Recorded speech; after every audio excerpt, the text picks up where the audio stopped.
let's talk about the financials Okay. of this ACC Cal Stanford thing that has been percolating. Let's strip everything aside and let's get to the math, because I don't think the math is mathing. But let's go ahead and go with this. Certainly not overwhelming. No, I think if it was, it would already be done. It's not. Oh, by the way, all of this happening on the second birthday of the Alliance. Happy birthday, Alliance. The Alliance press conference, I believe, was 2 years ago today. I looked him in the eye. Looked him in the eye sockets. And if you can't have an agreement with men, then we got bigger problems than that. Well, apparently we do, since the Pac-12 is dead. So happy Alliance anniversary. So the ACC ESPN deal, by the way, folks, here's all your notes again. People love the notes. Not yellow pad, but notes altogether. So the ACC ESPN deal is like other deals in that if you add a school, in the case of Stanford and Cal, they're going to pay the additional money that the school is supposed to get in terms of share, which, depending on reports, is roughly $25 million that will go to Stanford and Cal and theoretically SMU. It's called pro rata. Oh, you added a school? The deal says that we're not going to get more money. We're only going to get the amount of money necessary to make them whole in your conference. From ESPN. Okay. However, Cal and Stanford, according to multiple reports, will agree to take about 30% of that share. So 30% of roughly $25 million. All right. That leaves about, again, this is back of the napkin math, that leaves about $30 million to share in the remaining schools, the 15 schools, the original schools. But there's more percentages on percentages. Because remember, of those 15 schools, Notre Dame doesn't get a full share. Yeah. I forgot, what do they get? They're at we don't know. They're like 80 cents on the dollar or something like that. Yeah. Regardless. But for the purposes of this conversation, and we're going to keep things roughly estimated because we don't know the exact financials here. If they were going to go the equal share route of the remaining $30 million, you're looking at around $2 to $2.5 million per school. Is that really changing anything in the ACC by giving Florida State and Clemson $2.5 million more a year to catch up with the $30 million gap? I think it's fair to say at this point it's not going to be an equal share. So, okay, let's go with the non-equal share. Oh, by the way, one other thing that I jotted down, that's $25 million. There's also the ACC network in play here, because the idea being they stand to make more money to add to that pool if they get into more homes. So let's say you add Stanford and Cal. Well, that opens up the San Francisco, Oakland, San Jose market. That's the number 10 rated market in the country. You also have SMU, which opens up what market, Joe? Dallas. That's another huge market. The Dallas-Fort Worth market is ginormous. Is there an appetite for there's this assumption that, the ACC network's going to be on there. Right now, the ACC network is in 42 million homes. Is there an appetite for the ACC network, Cal, Stanford football, and SMU football in those markets?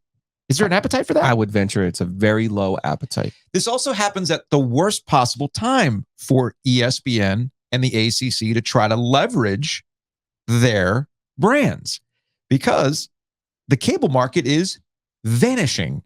We're at the point now where Bob Iger, the CEO of Disney, is openly talking about having ESPN either spun off, purchased by Apple. That's been another thing that's been popping up.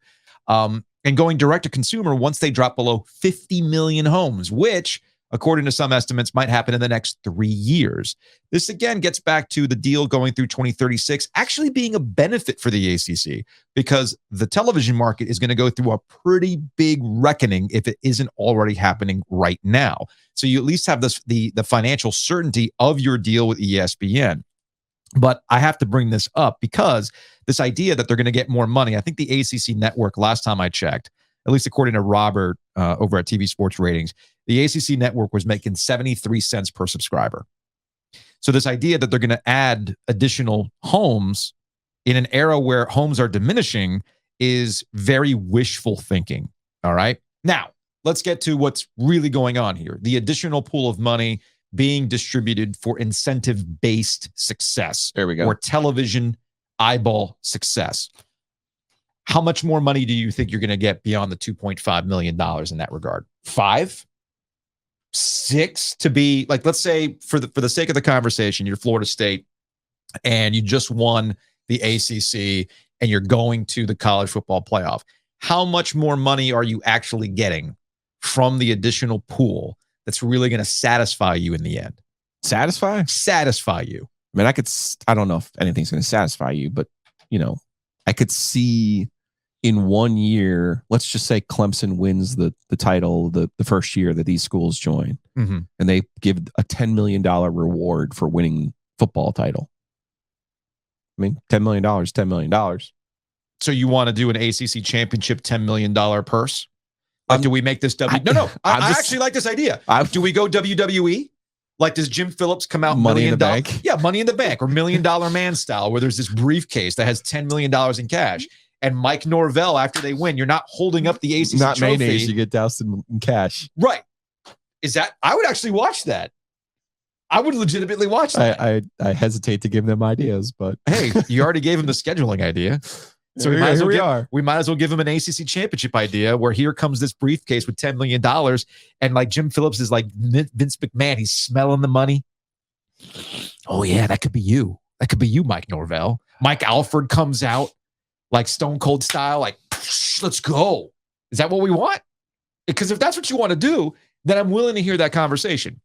Bottom line, since we're talking about the bottom line, there is nothing in this financial distribution model that they theoretically want to dole out that's going to satisfy Florida State and Clemson. It doesn't solve any of the problems you've been bitching about for the last couple of years. The interesting part of this to me is this doesn't solve any of those other 10 schools that we're talking about right now. It doesn't help them at all. No.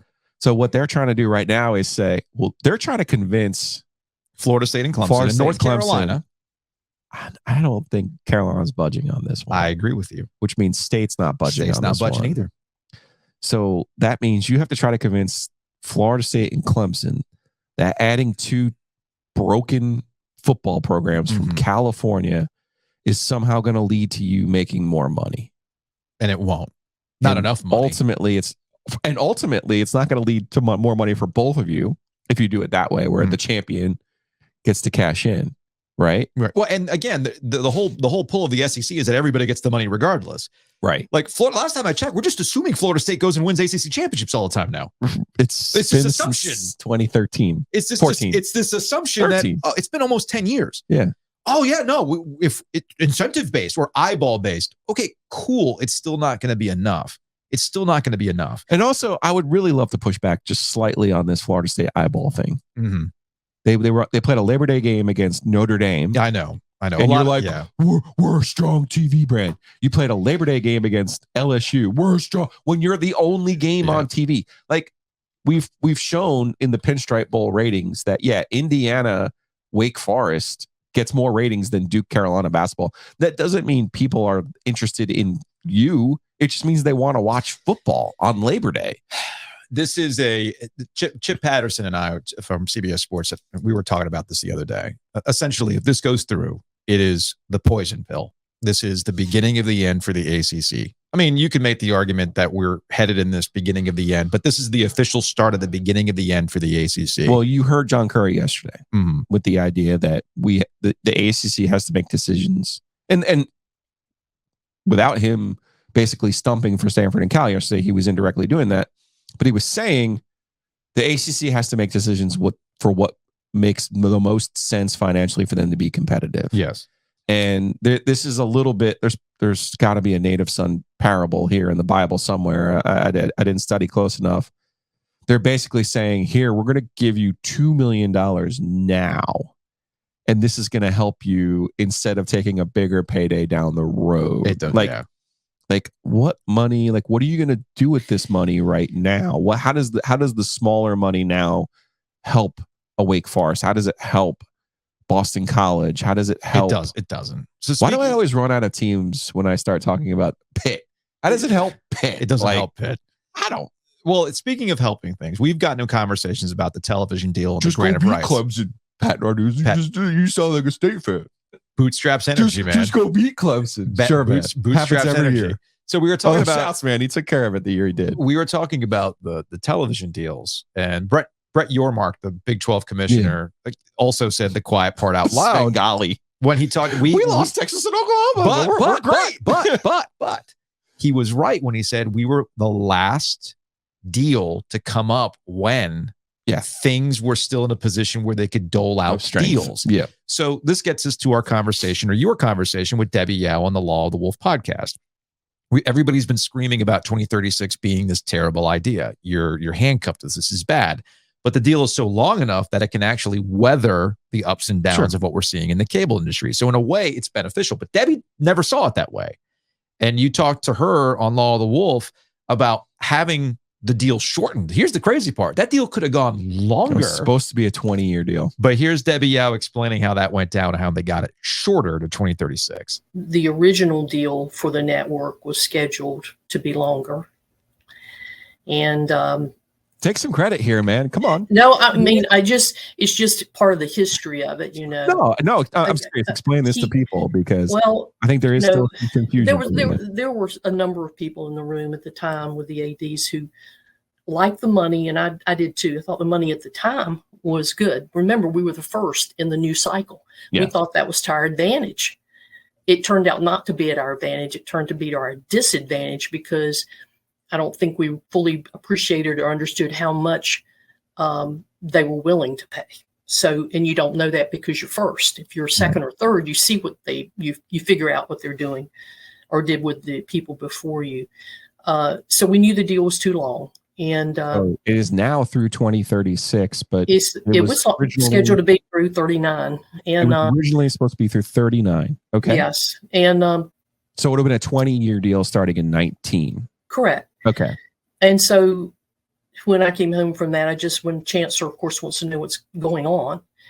And we talked, and I asked if he would consider talking to his peers about shortening the deal, that the money was okay, but the length was too long.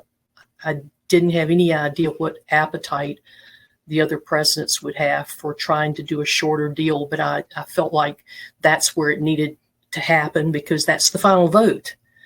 And he did that. You know, Randy did. Chancellor did. He went forward and obviously I'm not in the room. It's just the presidents talking, but he was able to get 3 years off of the original deal. So of course I wish it had been more, but at the same time, I'm very grateful to him for taking that message to the other presidents. And there might've been other presidents in the room who felt the same way. Sure. But whoever they were, in addition to the chancellor, they could only get 3 years off of the deal. So it ended up at 36. So that was Debbie Yao, former athletics director at NC State, with you, Joe, on Law of the Wolf. And pretty fascinating conversation. Debbie's always got good stuff. Yeah, for all those Florida State fans, like NC State, or even Carolina fans, NC State never does anything for the league. You're welcome.